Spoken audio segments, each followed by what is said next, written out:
Within the heart of the southeast lies the Gatwick Diamond and home to young startup talent, an initiative that has been helping young entrepreneurs across the area since 2010. The project helps and inspires 16 to 25-year-olds to start their own business. From July 2018, young startup talent has been searching the area to find the most feasible ideas to compete for this year's prize fund. The southeast area once again revealed a wealth of entrepreneurial young talent. Welcome to the final of Young Startup Talent Southeast 2019. Every year a set of young entrepreneurs submit their business concepts to see if they have what it takes to win over the local business community and be in with a chance to walk away with the Young Startup Talent Prize Fund that is donated by local and national leading businesses.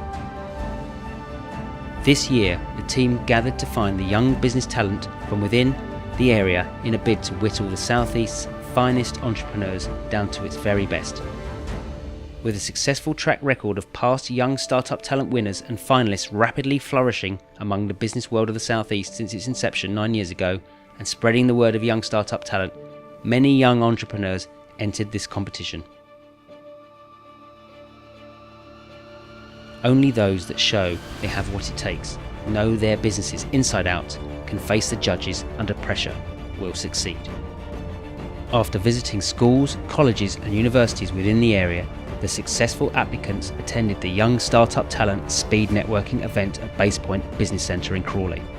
The evening was set to put young entrepreneurs, all aged between 16 and 25, through their paces. In attendance were judges and sponsors from the local area who were keen to see the range of ideas to enter the process this year. Following on from the speed networking, 5 have been selected and are about to pitch in front of our Southeast judges at the offices of Thales in Manor. Making up the panel for 2019 includes Matt Turner, CEO, Creative Pod Group. Matt is not only one of the co-founders of Young Startup Talent, but also CEO of his own group of companies, the Creative Group. Lorraine Nugent, Managing Director, Young Startup Talent and PR Specialist at Wildwood PR. David Kickham, Operations Director, Thales Group. Dave Kickham joined Thales in 1986 as a software engineer and focused on ground-based and airborne radar and electronic warfare systems. Paul McConalogue, Director of Corporate and Commercial Banking, Crawley and Gatwick area, NatWest. Paul has worked in banking for nearly 35 years. Anna Christie, CEO, Sussex Chamber of Commerce. Anna has substantial business experience both in the UK and internationally. Tony Hyams-Parish, Partner, DMH Stallard. Tony is an employment partner based in the Gatwick office. Tony joined DMH Stallard in 2017 upon the merger with Rawlinson Butler. Mario Carrozzo, CEO, Caridon Property. Mario is a highly respected property entrepreneur who acquired and developed his first property at age just 18. John Maile, Audit Partner, Practice Leader, Grant Thornton UK LLP. John is an experienced audit partner based in the Gatwick office with more than 20 years experience of working with a wide range of clients. Akeel Alidina, Managing Director, Caridon Property. Akeel has been mentoring and working with young startup talent to further develop the young entrepreneurs. Akeel started his own company and made a profit at just 15 years old before becoming the top seller at a leading telecommunications provider whilst completing his college education.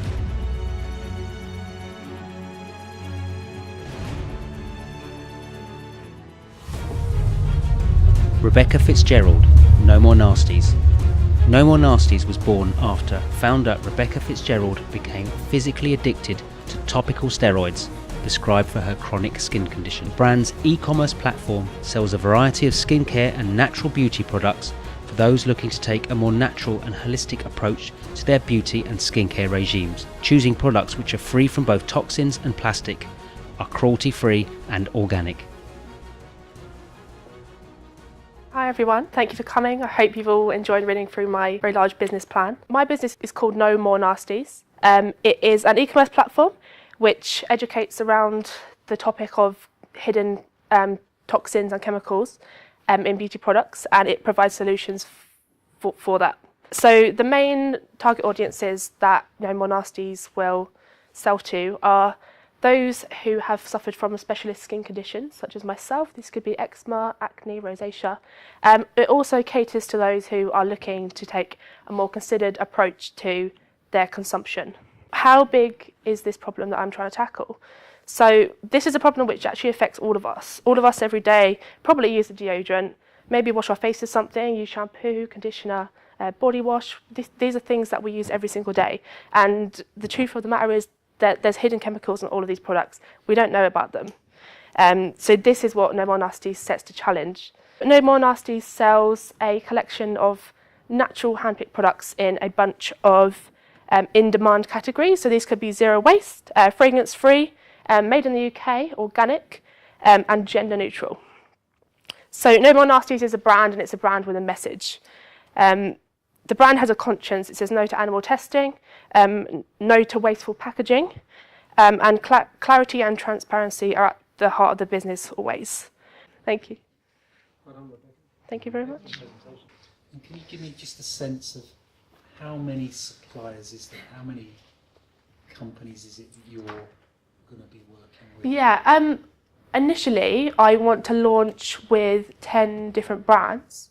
On launch, so I have something to show, but it could go up to almost 200 suppliers almost. Just going to ask, most of your budget, do you say is going to be going on to marketing then in your business? Is that, any ideas what you're kind of... Yeah, it really sort of depends on how things go, obviously.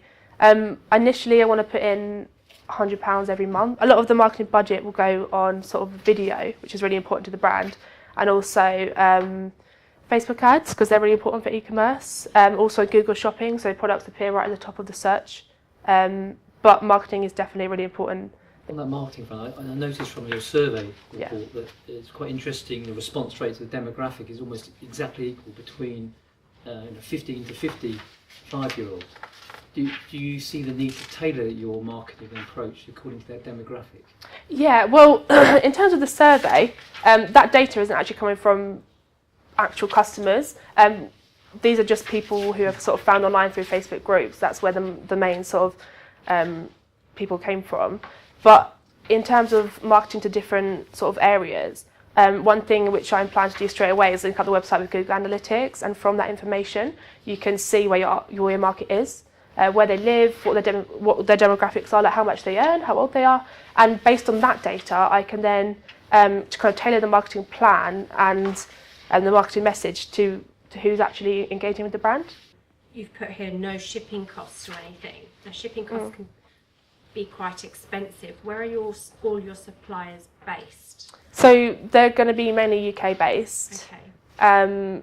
So no shipping costs for me, but obviously they're going to have to pay to ship their products, and the money that it would take to ship the products will sort of be left in the margin, which I kind of don't take a commission out of. Okay. That will have to be sort of considered with the amount of commission I take. Like, it's going to need to be profitable for them. If I take a 50% margin, they're not going to have enough money left over to spend on shipping or whatever else they need to spend their money on. So your price on the website that you're promoting won't have the shipping costs or anything on there, because it's having that clarity for the customers. Yeah. So they're going to be buying something at £20 plus shipping. Yeah. But you're only earning the commission on the cost of the product from the supplier. Is that right? That's something. How's it going to be? Yeah. That's something that I probably will need to think a bit more about. Yeah. Thank you. Awesome. Well Thanks, done. everyone. Good stuff. Yeah, well done. Hlanganiso Matangaidze, otherwise known as H, and Tom Gray. Red International Power Solutions Limited. Red aim to tackle the issue of access to electricity and energy in countries such as Zimbabwe by providing a last-mile distribution service of solar home systems, equipped with an innovative pay-as-you-go software that can lower the energy cost barriers and make it more accessible to those living below the poverty line. Hi, my name's Hlanganiso Matangaidze. My name's Thomas Gray. And we're here to pitch to you guys RED, Renewable Energy Development. Cutting edge impact technology startup. So what we're going to do is we're going to give you guys a bit of a backstory. So as you guys can probably guess from my name, I wasn't born here in the UK. I was born in Zimbabwe. Now, growing up in Zimbabwe, I experienced frequent power outages and living on an unreliable national grid. This was seriously limiting. I myself have seen the benefit of rural electrification when I was volunteering in Uganda in 2016. I visited a school, and in this school they had a newly installed solar system installed onto the school, and this greatly improved the lives of the children studying there. Whilst in Zimbabwe in the summer of 2017, I noticed the frequent power outages had gone up.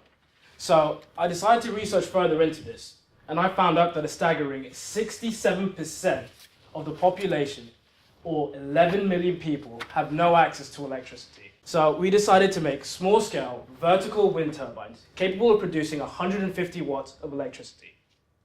Now, when we made our first prototype, it was a bit of a failure. So the wind speeds in southern Africa are actually too unreliable for it to be a sustainable solution. So we decided to pivot our business model. So we pivoted our business plan, we completely changed it, and we looked into the potential answer of solar home systems. So we looked into these and we found an MVP, the minimum viable product. And we sent this out on an implementation trip to a community in Zimbabwe, where we managed to get 12 people. We gave them the product and tried to get their feedback on it. What we found was that they really, really liked it. They would be prepared to pay for this product, and they also would be looking to potentially upgrade it to a more powerful system to run things like TVs, radios, and fridges. Now, I'm sure you guys are probably wondering, how are people in developing countries going to be able to afford our product? Exactly. So we use a really, really innovative pay-as-you-go method, where our customers will pay an initial deposit of $50, followed by 35 months paying $10 a month. This works out at approximately 36 cents per day for clean and affordable energy. Just a little bit, that last bit about the upfront. How much upfront did you say? $50. $50. So is that sort of affordable? $50? Yeah. So the reason why we went for $50 is because we believe it's a way of sort of weeding out the people who are likely to default on payments. So originally we set our price at $30, as we thought that would be a lot more affordable. But last week we actually met up with the CEO of a company doing something similar, operating in Eastern Africa, and he said that the higher you do the installation fee, the less likely people are to default. Can I ask you about your numbers? Yes, I must apologise for the numbers that we sent through beforehand. They were not. It's not the details, just an overview. So I think I can see 12-month projections. You've talked about where you're going to get the capital up front, but everything I look at is a loss. So out to a year, it's a loss. Yes. And then presumably you'll have to then reinvest in more kit to grow. Mm-hmm. So at what point does the business become profitable and, more critically, cash generative? So that depends on how many units we keep ordering. So if we decided we've got a number of different options in terms of aggressive growth, medium growth, or just kind of little growth, and it kind of depends on the sort of funding that we can raise. So this can be quite capital intensive at the beginning, but we can actually make quite strong returns for investors 3 years down the line. To roll out that many units in that time frame, imagine your kiosk guys or your engineering team. It's going to have to grow fairly rapidly. What sort of size team will you have working? So this year during our pilot scheme, we're aiming to have around about 3 employees, and then from there we're going to essentially try to test out how many employees we need and try to figure out an effective distribution system. So we've sort of been playing around with the idea of having people going around in either like a mobile kiosk or a van and going to different areas and trying to sort of like sell. Anthony Mellor, White to Label. White to Label manufacturing operates within the fitness fashion sector by providing clients with bespoke or white label products that they can take to market. White to Label's uniqueness in the market is based on their white label service. This is where they stock in demand products that are unlabeled and can have these customized for clients in 10 working days.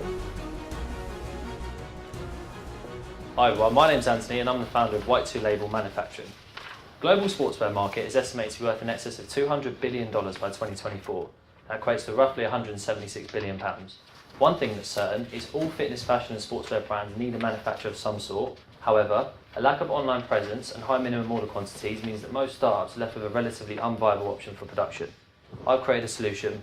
White label manufacturing specialises in not only the creation of white label items that we stock here in the UK and can have them customised for clients within just 10 working days with their branding.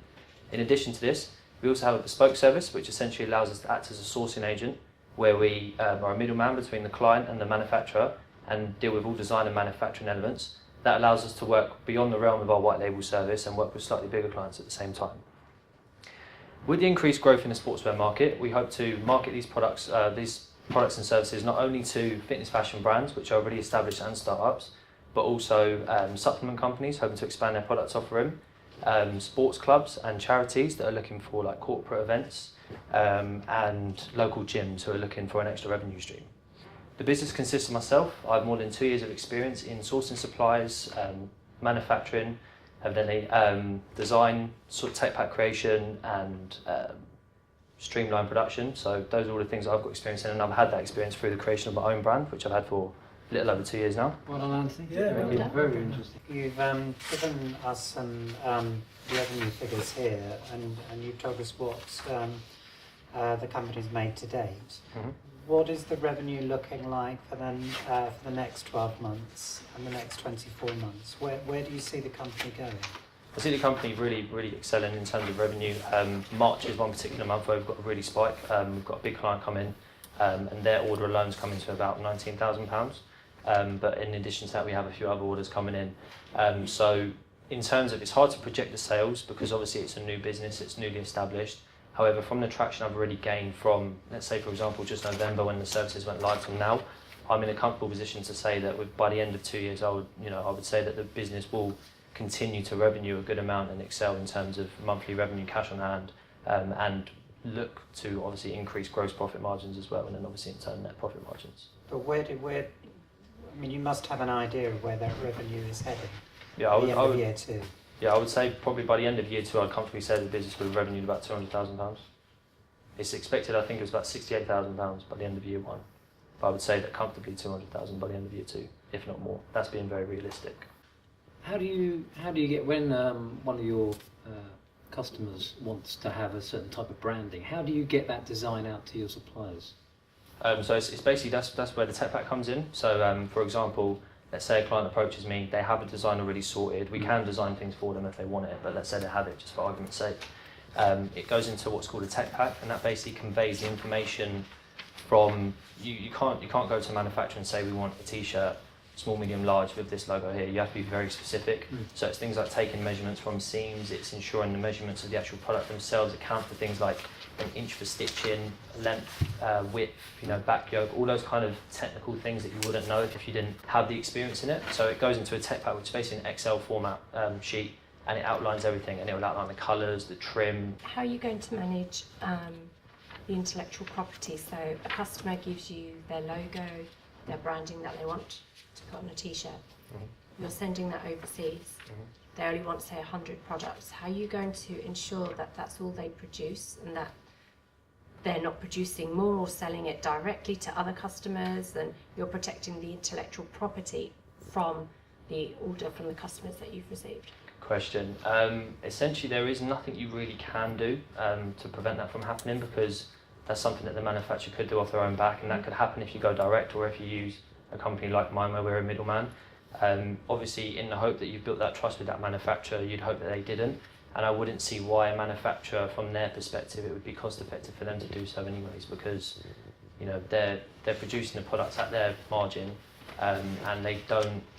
For a manufacturer in China, a company like mine is a gateway to Europe for them. It allows them to access companies and individuals and businesses that they never really would have been able to, or they would have, but it would have taken a lot of work off their back. So I don't really see, it's a good question, I just don't think that would happen. Okay, thank you. Cool. Well done. Thank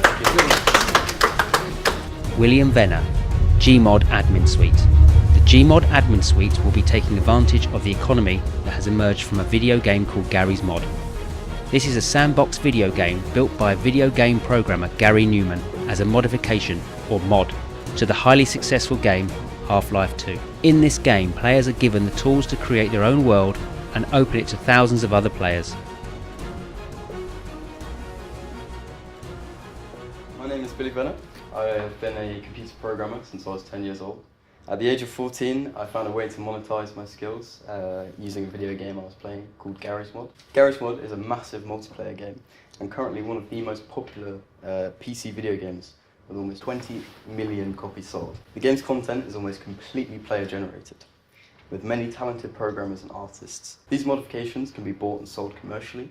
The multiplayer experience of Garry's Mod is also player generated. The servers that players connect to and play together on are all run and operated by the players themselves, who can host up to 128 players playing at a time.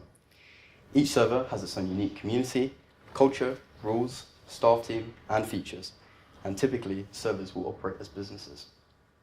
They make money by selling in-game items to the players of the server, and this is where gmodstore.com comes into play. gmodstore.com is a marketplace where Garry's Mod content creators can sell their modifications and services to server owners for a price. This is what I've been doing since I was 14, and it's become a full-blown business with almost 8,000 customers from 100 different countries. After almost 4 years, I have amassed a total of 12,000 sales across my products, as they are crucial to running a server smoothly.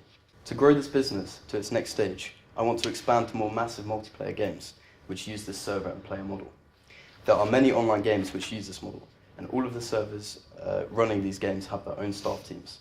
I want to rebrand to a new business which is made up of multiple programmers and artists who can produce this administrative software on a larger scale. To achieve these goals, I will need to form a team of programmers, graphics designers, translators, and customer support agents. I will need financial and legal support to ensure the survival of the business and compliance with the law. I will also need support for establishing my brand image from marketing and public relations experts. I believe that young startup talent can help me transform my business into its next phase, and I hope you would like to accompany me on this journey. Well done, Billy. Thank you. We're all desperately trying to hang on to what is the product at the heart of it. You've talked us through a few times when we met before. Yes. Do you see yourself perhaps in 2 or 3 years' time still being like the design authority, the technical expert to the head of this? Or are you going to take a different role? I definitely still see myself as being a core part of the project. So I don't think I would like to take on a purely managerial role. I think that's just not really up my street. And because I'm a computer scientist, I would love to program and be a part of the core team to make the product my product as well. Can I just ask, I mean, looking at the plan, I mean, Sure. I look at this and think it's got massive potential, and I think that in time it's probably going to make lots of money. I look at your next year and it's hire this person, hire that person. Yeah. That's, how are you going to achieve that? How are you going to, where's the money going to come from to start paying these people? I'm glad you asked. So I'm not going to pay them a salary because that's not going to motivate them. I need to pay them a commission of each sale. That is what is going to make them motivate them to make a good product. It's a commission-based business. Yeah, so at least for the programmers anyway. I mean, graphics design and stuff, that's just a one-time thing, really. But are you bringing in, are you not thinking of bringing in, I can see a team of people working at that level and being very commission-based. Yes. What about bringing someone in at the senior? Are you planning to bring anyone in at a more senior level?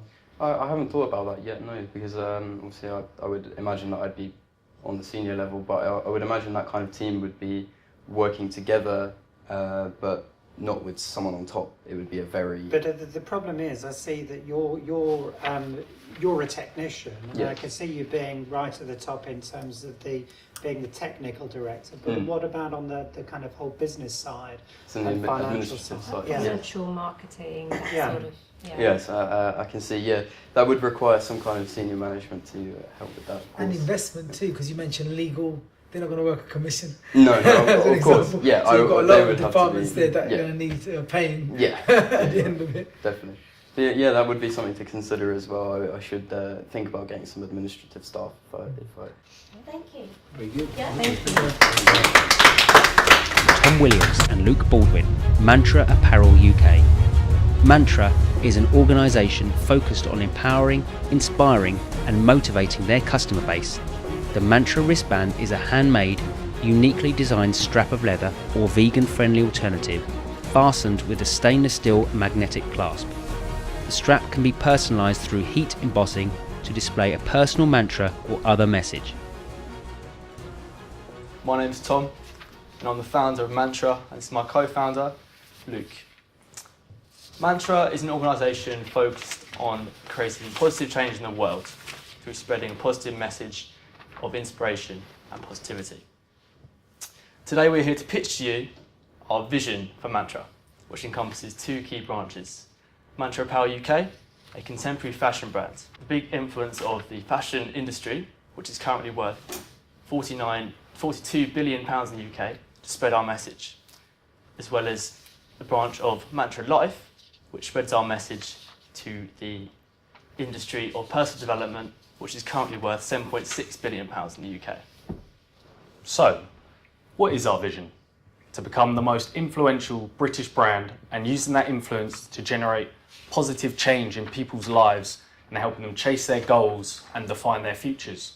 In addition to this, we want to show a commitment to helping the community in as many ways as possible.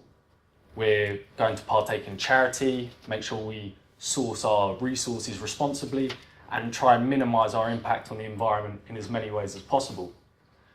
Our first step to this is that we will be giving 5% of all our revenue to Mind, a UK-based charity helping people with mental health issues. So, what does the future hold for Mantra? We see limitless possibilities in the future, and we are sure that in 5 years' time we're going to be a multi-million-pound business with two industry-recognised and very well-established brands through the apparel and life branches of Mantra.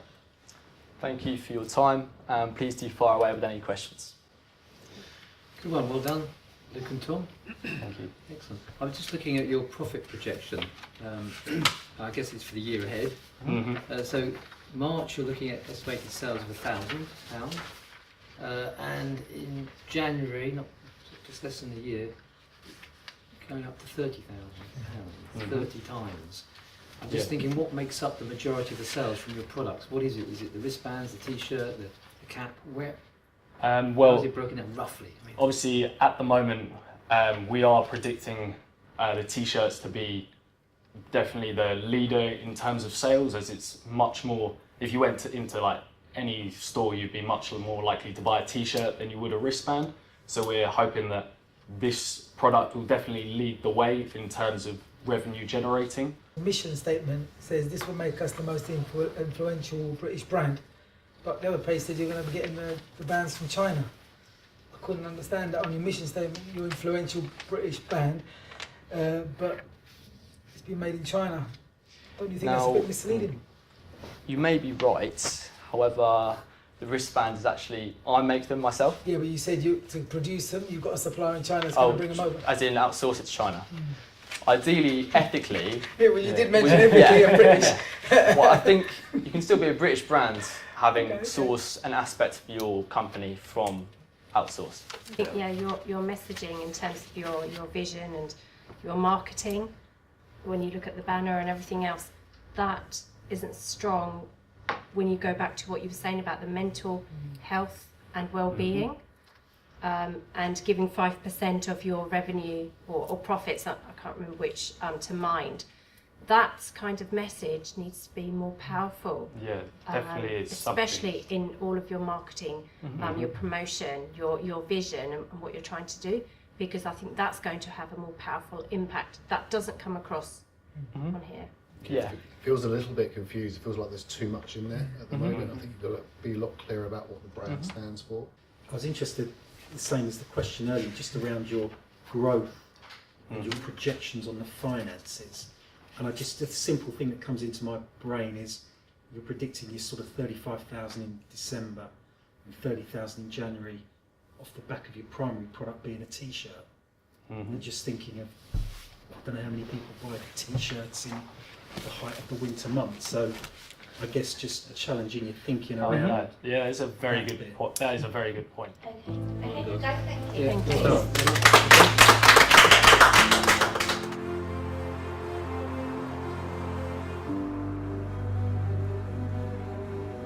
As we draw closer to the end of a fantastic year within the South East, the judges must make the difficult decision of selecting just one entrepreneur who will walk away with a prize fund of business products and services. Young Startup Talent would like to thank all the sponsors and supporters for their support and look forward to working with the next set of entrepreneurs in 2020. All of those who have made it through the process have the support and business network to make their business a success. We look forward to keeping in contact, up to date with their progress as they grow throughout the year. To find out more about Young Startup Talent, the sponsors involved, and to follow the progress of entrepreneurs past and present, visit youngstartuptalent.co.uk.